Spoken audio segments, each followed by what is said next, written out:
तर विद्यार्थी मित्रांनो, धर्मदाय आयुक्तमध्ये जे सिनियर क्लर्क, त्यानंतर स्टेनोग्राफर आणि आता निरीक्षकचे सर्व परीक्षा ज्या आहेत त्या संपलेल्या आहे। तर आजपासून बघा, आजची तारीख होती 12 नोव्हेंबर, तर आज शेवटची शिफ्ट होती निरीक्षक म्हणजेच इन्स्पेक्टर या पदासाठी।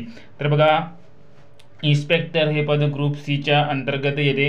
त्यानंतर स्टेनोग्राफरचे देखील पद होते आणि स्टेनोग्राफर नंतर बघा सिनियर क्लर्कचे देखील पद होते। तर आता सर्व पेपर संपल्यामुळे आता आपल्याला या ठिकाणी अंदाज लागलेला आहे की याची रिस्पॉन्स शीट जी आहे ते कधी रिलीज होणार आहे। तर बघा, TCS काय करत असते, तुमचं सर्व एक्झाम झाल्यानंतर जवळपास 3 ते 4 दिवसामध्ये तुमची रिस्पॉन्स शीट जी आहे ती रिलीज करत असते। तर आजची तारीख 12 असल्यामुळे या ठिकाणी बघा 16 तारखेपर्यंत तुमची रिस्पॉन्स शीट जी आहे ती फर्स्ट रिस्पॉन्स शीट त्या ठिकाणी येणार आहे। आणि फर्स्ट रिस्पॉन्स शीट आल्यानंतर तुम्ही त्या ठिकाणी ऑब्जेक्शनसाठी तुम्हाला 2 ते 3 दिवस मिळणार आहे आणि ऑब्जेक्शन घेतल्यानंतर तुम्हाला त्यानंतर फायनल रिस्पॉन्स शीट येणार आहे।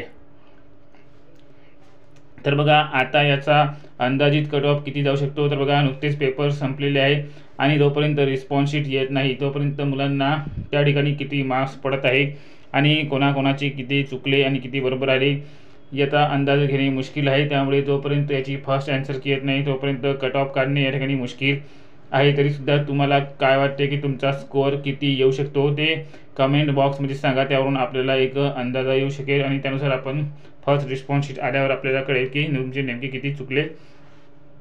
तर बघा, इन्स्पेक्टर या पदासाठी आपण एक पोल तयार केलेला आहे की तुम्हाला काय वाटते या ठिकाणी तुमचा स्कोअर कितीच्या रेंजमध्ये येऊ शकतो, त्यावरून आपल्याला कट ऑफचा अंदाजा येऊ शकेल।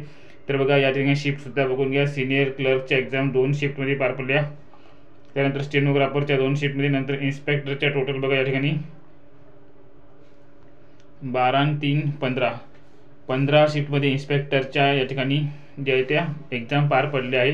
तर इन्स्पेक्टर या पदामध्ये खूप जास्त प्रमाणात नॉर्मलायझेशन होणार आहे, कारण की शिफ्टमध्ये व्हेरिएशन बघायला मिळाले होते, क्वेश्चनमध्ये देखील व्हेरिएशन बघायला मिळालेले होते। कोणती एक्झाम दिवशी टफ आली होती तर कोणत्या दिवशी एक्झाम जी आहे ती थोडीशी मॉडरेट लेवलची येत होती, त्यामुळे नॉर्मलायझेशनमध्ये नक्कीच मार्काचा फरक पडणार आहे। तर बघा, आपण हा स्पेशल ग्रुप तयार केलेला आहे धर्मदाय आयुक्तालयासाठी। तर या ग्रुपचं लिंक डिस्क्रिप्शनमध्ये दिलेलं आहे, त्यावर जाऊन तुम्ही या पोलमध्ये सहभागी व्हा आणि सोबत काही प्रश्न असेल ते देखील त्या ठिकाणी डिस्कस करू शकता। तर जास्तीत जास्त लोकांनी या ग्रुपला जॉईन व्हा। चला, व्हिडिओ आवडल्यास व्हिडिओ देखील लाईक करा। भेटूया पुढील व्हिडिओमध्ये, तोपर्यंत धन्यवाद।